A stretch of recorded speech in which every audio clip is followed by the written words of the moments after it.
तपोवन तक गए थे, गोमुख तक? मैं तो वापस आ गया एक्चुअली, क्रैम्प आए थे मेरे दोनों यहाँ, तो वापस आ गए? मैं वापस आ, मेरे ग्रुप के 4-5 लोग हैं, वो लोग गोमुख तक गए। क्रैम्प की वजह से हल्का हल्का आराम से चाहिएगा काम। क्रैम्प की वजह से मेरे को वापस आना पड़ता है। अच्छा भैया,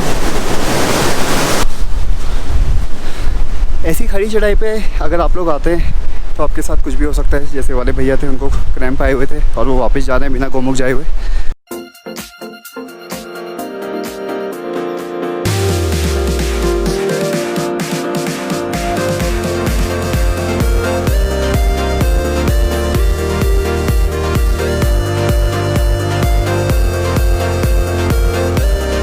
गाइस, सुबह के 3:30 बजे हुए हैं और मैं हूं गंगोत्री पे। आज का जो मेरा डेस्टिनेशन है वो होने वाला है गोमुख पे।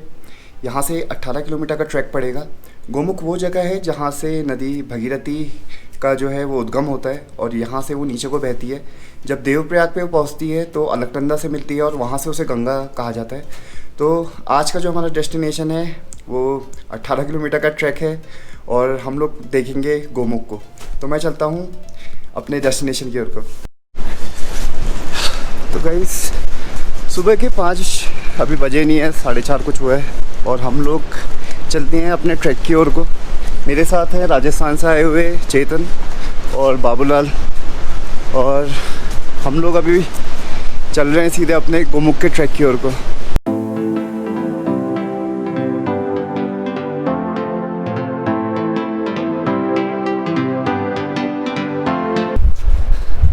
तो गाइस, हम लोग पहुंच चुके हैं जो गंगोत्री पार्क है, इसका चेक पॉइंट के वहाँ पे। 6 बजे तक हमको एंट्री नहीं मिलेगी और हम काफ़ी जल्दी ऊपर पहुंच गए।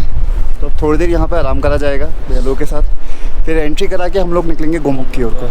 तो गाइस, कहीं भी अगर आप लोग जा रहे हैं ऐसे ट्रैकिंग पे और अगर वहाँ पे चेक पॉइंट है तो पता कर लीजिए पहले कि चेक पॉइंट किस समय खुलता है। हम लोग 5:15 अभी बज रहा है और हम लोग 5 बजे के आसपास यहाँ पर पहुँच गए थे और 6 बजे तक का ऐसे ही बैठे रहे।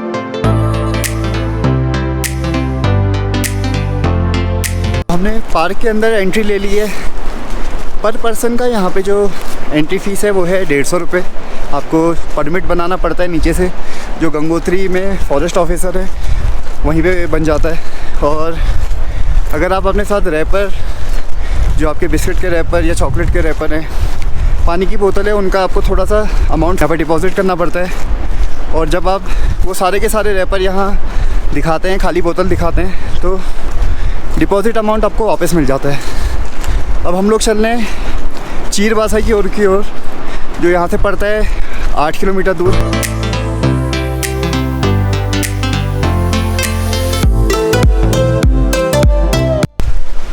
हम लोग पार्क खुलने से पहले ही पहुँच चुके थे चेक पॉइंट पे। हमें थोड़ा जल्दी जाने को कह दिया उन्होंने, लेकिन थोड़ा सा कॉशियस होने के लिए कहा है क्योंकि रास्ते में जानवर दिखते हैं। यहाँ पे आपको नीली भेड़ दिख सकती है, जो बर्फीला तेंदुआ है वो दिख सकता है, और लाल एक लोमड़ी होती है जो कि बर्फ़ में मिलती है, वो दिख सकती है। हम चल रहे हैं हल्के हल्के आगे को। काफ़ी खूबसूरत दृश्य है। नीचे भगीरथी बह रही है, सामने शिवलिंग पर्वत जो है वो दिख रहा है।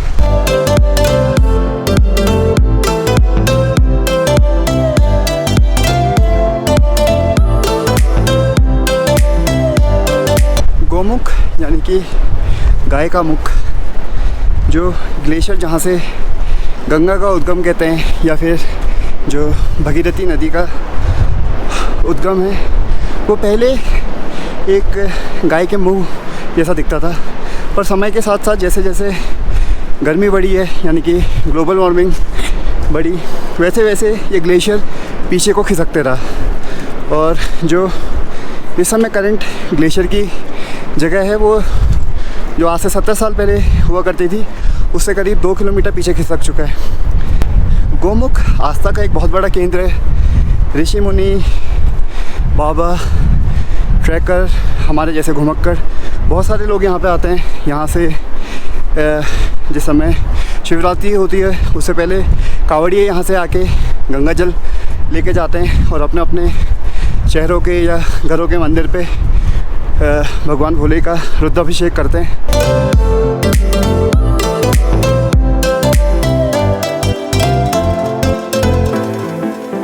हम लोग यहाँ पे काफ़ी सुबह सुबह पहुँचे हुए हैं और इस समय जो सूरज की रोशनी है वो ऊपर जो पहाड़ हैं वो पूरे बर्फ़ से ढके हुई चोटियाँ दिख रही हैं यहाँ पे पीछे। उस पर जो रोशनी पड़ रही है वो बहुत ही मंत्रमुग्ध करने वाला जो दृश्य है वो इस समय दिख रहा है हमको। और अभी हमने 2 किलोमीटर के ऊपर का कुछ ट्रैक करा है, तो चलते हैं वापस अपने ट्रैक की ओर को।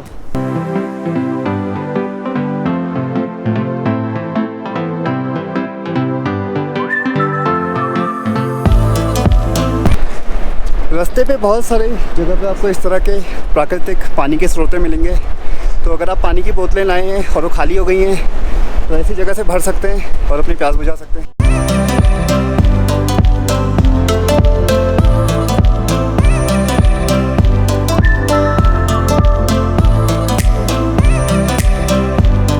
तो गाइस हमें चलते हुए 1.5 घंटे के ऊपर हो गया है। धीरे धीरे सूरज जो है वो ऊपर को आने में लगा है और जो रास्ते का दृश्य है वो धीरे धीरे साफ़ होने में लगा है। हमको बर्फ़ से ढके हुए जो पहाड़ हैं वो दिख रहे हैं, नदी बहते हुए दिख रही है। पूरा का पूरा जो रास्ता है वो काफ़ी पथरीला है इस समय। इसको पार करने में काफ़ी संभल के चलना पड़ रहा है, कहीं पैर ना मुड़ जाए। और बहुत ही शांत एरिया है, ट्रैक का काफ़ी मज़ा आ रहा है। चलते हैं आगे की ओर।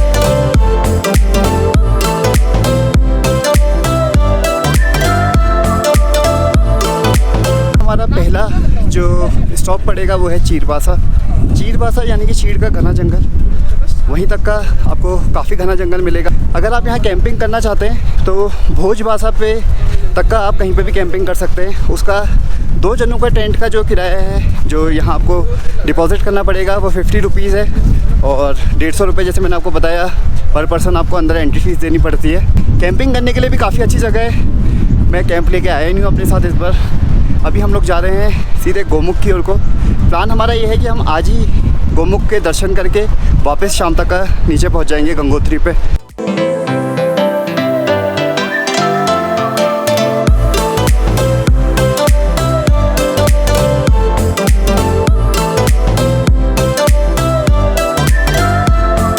गंगोत्री से गोमुख तक का जो ट्रैक है वो काफ़ी सीधा रास्ता है। आपको ट्रैक को खाली फॉलो करना है और आप सीधे रास्ते में पहुंचते रहेंगे। मेन चीज़ ये है कि आपको ट्रेल छोड़नी नहीं है और यहाँ तक का आप गाइड भी लेके आ सकते हैं, या फिर अगर आपको चलने में परेशानी होती है तो आप खच्चर यूज़ कर सकते हैं। वो आपको भोजबासा तक का लेके जाएंगे और उसके आगे जो 4 किलोमीटर का ट्रैक होता है गोमुख तक का भोजबासा से, वो आपको खुद पैदल ही करना पड़ेगा पूरा।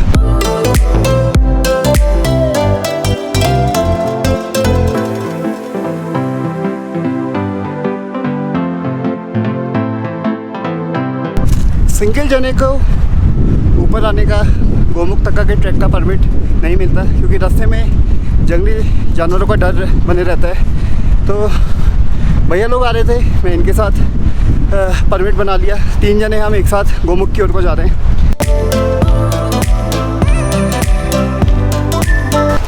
राजस्थान से आए हुए मेरे साथ के भैया लोग काफ़ी अच्छे ट्रैकर हैं और श्रीखंड महादेव, वैष्णो देवी और भी बहुत सारी जगह पे एक ही दिन में पूरा का पूरा कंप्लीट करके वापस आ चुके हैं। और जो बेस्ट स्नैक होता है अगर आप कहीं ट्रैक पे जा रहे हैं तो होता है गुड़। कोई भी चॉकलेट खाने से काफ़ी अच्छा हो रहता है, तो वो अपने साथ ये लेके आए थे। वही खाने के लिए हम यहाँ पे रुके हुए हैं। अब चलेंगे आगे की ओर को।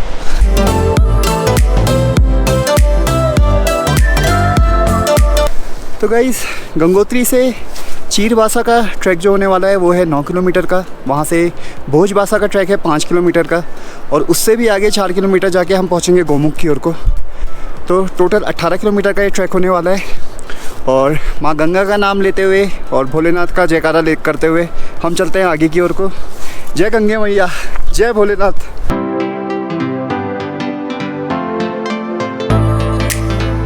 गोमुख ट्रैक पे अगर आप लोग आना चाहते हैं तो यहाँ आने का जो सबसे बेस्ट टाइम है वो माना जाता है मिड अप्रैल से लेकर जून तक का। उसके बाद यहाँ पे बरसात का सीज़न चालू हो जाता है। सावन के महीने में कांवड़िए भी काफ़ी आते हैं, तो काफ़ी रश रहता है इस जगह पे। और उसके बाद जो बेस्ट टाइम होता है वो होता है सितंबर से लेके नवंबर शुरू के 10 दिन तक का।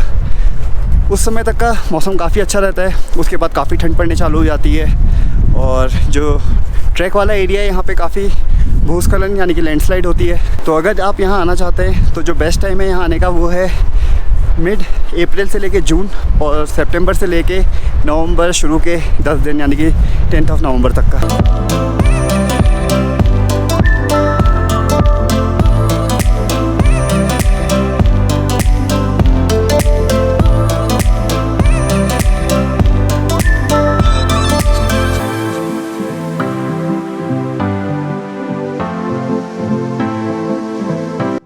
इतनी अद्भुत और पवित्र जगह पे जब आप ट्रैकिंग के लिए आते हैं तो काफ़ी अद्भुत एहसास होता है। जो यहाँ के नज़ारे हैं, जो यहाँ से जुड़ी हुई पौराणिक कथाएं हैं, उनकी वजह से ये ट्रैक काफ़ी महत्वपूर्ण हो जाता है। इसी के वजह से लोग दूर दूर से यहाँ ट्रैक के लिए आते हैं। और जो मेन यहाँ का रीज़न लोगों का आने का होता है वो होता है गोमुख के दर्शन करना, जहाँ से गंगा जी का उद्गम माना जाता है। हम लोग करीब 7 से 8 किलोमीटर चल चुके हैं। काफ़ी पथरीला रास्ता है, कहीं कहीं पे बहुत सारे बोल्डर और जो बड़े पत्थर छोटे पत्थर हैं वो गिरे हुए हैं। काफ़ी संभल के चलना है आपको, और ट्रेल काफ़ी क्लियर है, आपको बस ट्रेल पे चलते रहना है।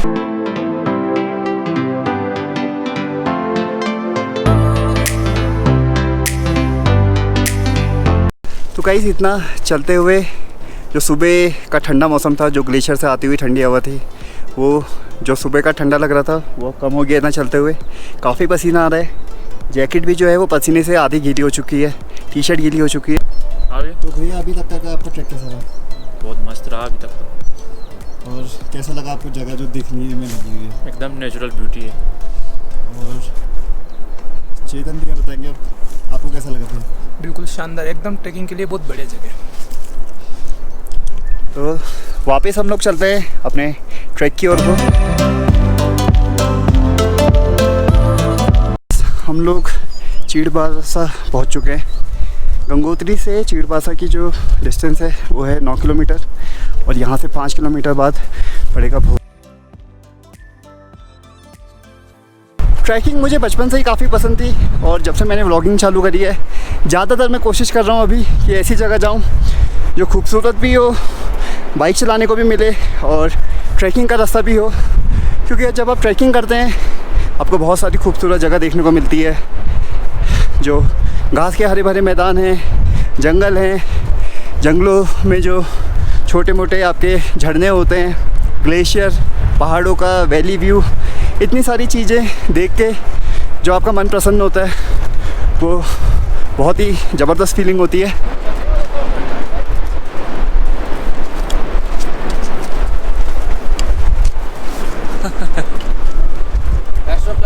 थैंक यू भैया। रास्ते का पहला ग्रुप जो कि गोमुख से लौट रहे थे वो मिले हमें, और हम लोग भोजबासा से कुछ 3 किलोमीटर ही दूर है।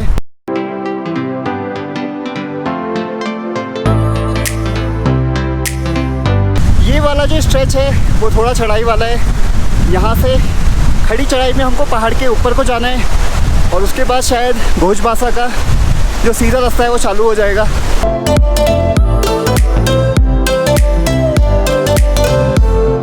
मेरे पीछे आपको जो एरिया दिख रहा है यहाँ पे काफ़ी भूस्खलन हुआ है और काफ़ी पत्थर गिरे हुए हैं। काफ़ी संभल के आपको पैर रखने होते हैं, क्योंकि पैर अगर आपका फिसला तो आप नीचे घाटी में जाके गिर सकते हैं। तो काफ़ी संभल के चलिए ऐसी जगह पे जहाँ पे लूज पत्थर है और ऊपर से पत्थर गिरे हुए आपको दिख रहे हैं।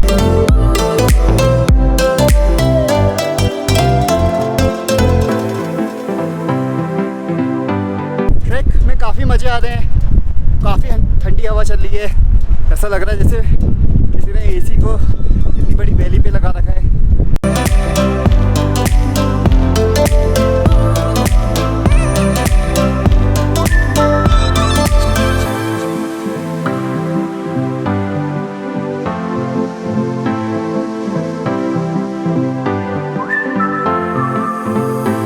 तो गाइस नीचे है भोजबासा, हम भोजबासा पहुंच चुके हैं, और यहाँ से 4 किलोमीटर का जो है वो ट्रैक होने वाला है गोमुख का। भोजबासा में हम थोड़ा नाश्ता करेंगे और उसके बाद सीधे निकलेंगे गोमुख की ओर। भोजबासा में कुछ आश्रम है और गढ़वाल मंडल विकास निगम यानी कि GMVN का रेस्ट हाउस भी है। अगर आप लोग चल के थक गए हैं काफ़ी, तो आप लोग यहाँ पे रात को रेस्ट कर सकते हैं, स्टे कर सकते हैं। आपको यहाँ पे खाना पीना और रहने के लिए काफ़ी ऑप्शन मिल जाएंगे। हम लोग चलेंगे सीधे नाश्ता करके गोमुख की ओर को। हम लोग हैं इस समय गढ़वाल मंडल विकास निगम के रेस्टोरेंट में। यहाँ रहने की सुविधा भी है, पर पर्सन पर नाइट का 500 रुपीज़ है, और अलग अलग चीज़ें यहाँ आपको खाने की मिल जाएंगी जिनका रेट लिस्ट यहाँ पे लगा हुआ है।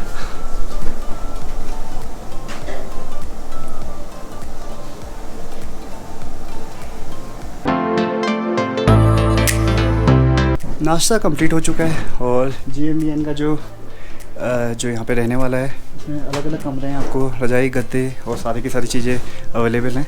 हम चलेंगे सीधे गोमुख की ओर को और उसके बाद निकलेंगे सीधे वापस गंगोत्री।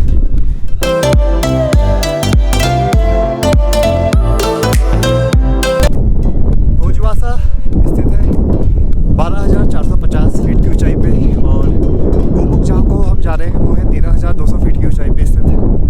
जो एल्टीट्यूड इंक्रीज़ होता है यहाँ पे ऑक्सीजन जो है काफ़ी कम हो जाती है, तो सांस लेने में आपको हल्की परेशानी होती है। आराम से बैठ के हल्के हल्के चलिए, लंबे कदम मत लीजिए, छोटे छोटे कदम लीजिए।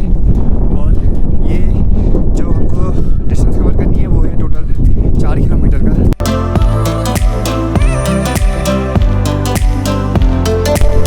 भोजवासा के ऊपर जो रास्ता है काफ़ी पथरीला है, काफ़ी ध्यान से आपको अपने कदम रखना है, क्योंकि इस जगह पे आके आप लोग मोच या फिर एक टूटा हुआ पैर लेके ना तो ऊपर जा सकते हैं ना ही नीचे जा सकते हैं। तो आराम से चलिए।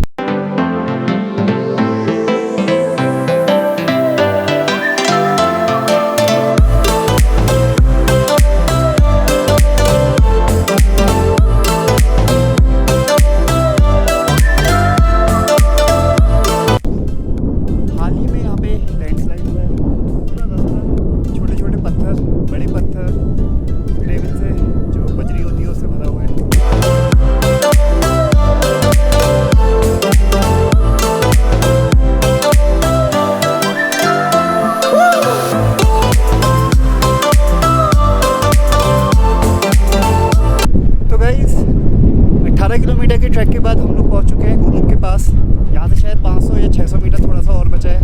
उसके बाद हम गोमुख के दर्शन कर सकते हैं और देखते हैं गोमुख कैसा है। चलते हैं आगे को।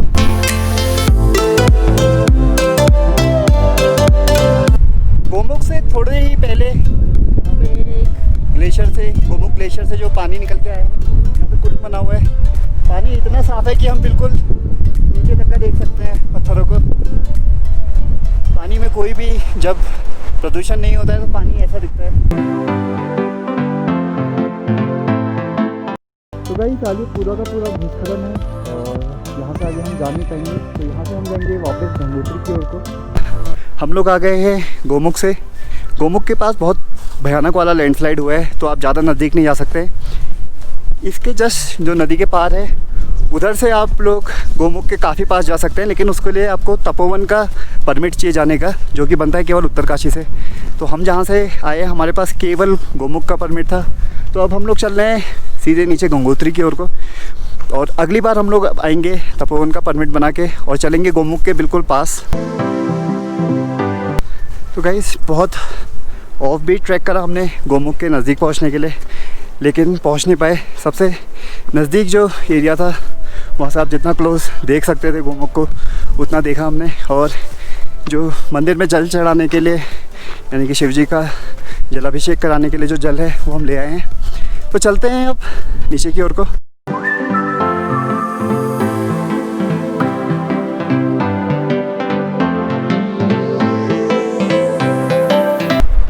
तो भाई शाम हो गई है, हम जा रहे हैं वापस गंगोत्री को, और जो व्यू है बहुत ही खूबसूरत है।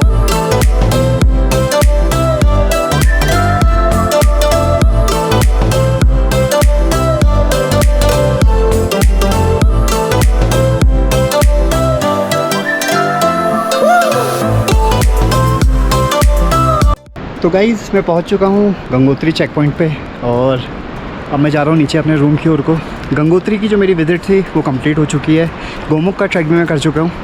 अगर आप लोग गोमुख की ओर को आते हैं तो एक बात का ध्यान रखिए कि उत्तरकाशी से आपका जो परमिट बनता है वहाँ से आप तपोवन का परमिट बना सकते हैं।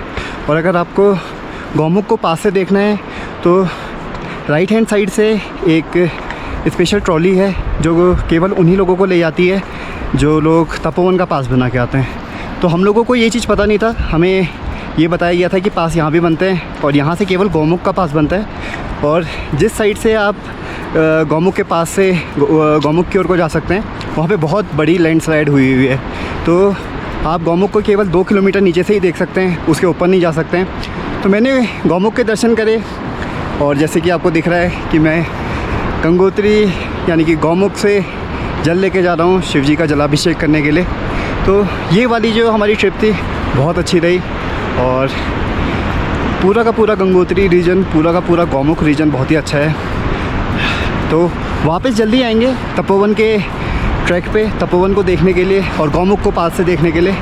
तो मैं जा रहा हूँ अपने रूम की ओर को। आज का ये ब्लॉग करते हैं यहीं समाप्त। और अगर आपको ब्लॉग पसंद आया है तो सब्सक्राइब के बटन को ज़रूर दबाएं और फिर मिलते हैं नेक्स्ट एडवेंचर पे।